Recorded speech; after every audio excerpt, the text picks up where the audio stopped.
So I gotta brag on my little garden here a little bit. We've got, let me start you off and show you the hardware here. We got a solar, turn it on before I get shocked. Solar electric fence. And this is to keep the groundhogs away, which actually live right up underneath that tree. There's about 4 of them around here.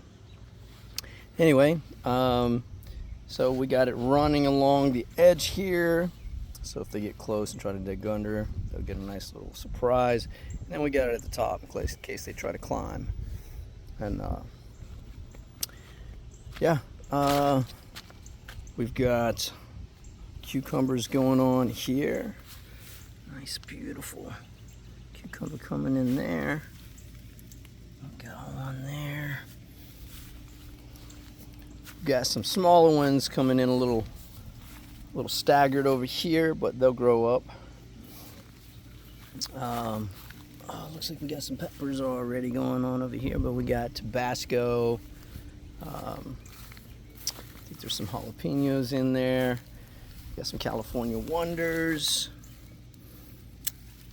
Yeah, those are even coming in already. And then we got this beaut. This is my tomato trellis or pergola, whatever you want to call it there. And we've already got some things growing in here. I think those are Romas.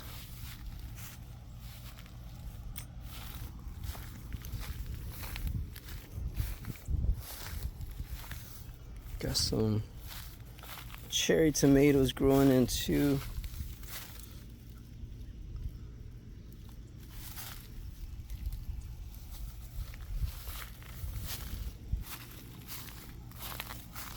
Then we've got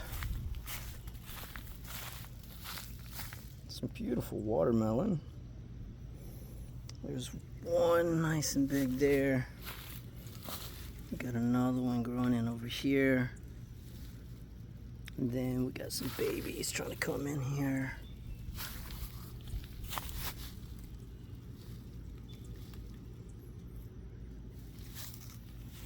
Then, in this quadrant, we have corn. This is actually my first year growing corn, but they look pretty healthy. Now, what I'm going to do is actually put some wind chimes out here to, keep the crows away. The crows don't like a lot of sound and motion.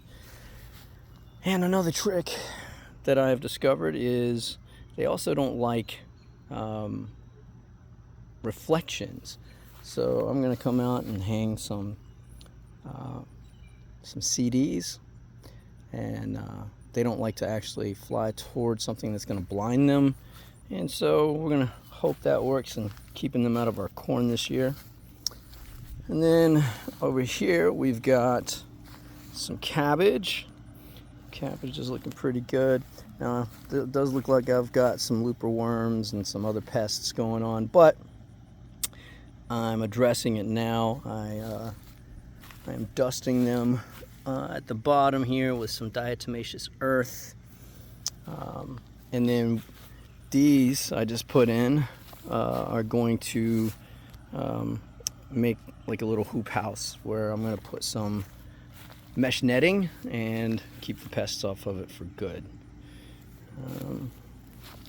And then these interesting little plants are actually pinto beans.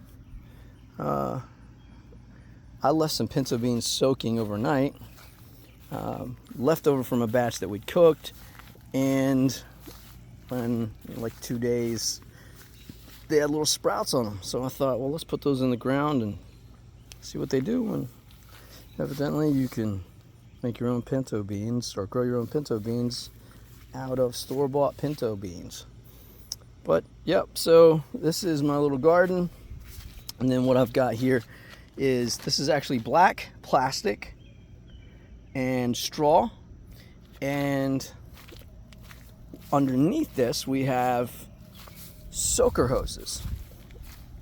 This is to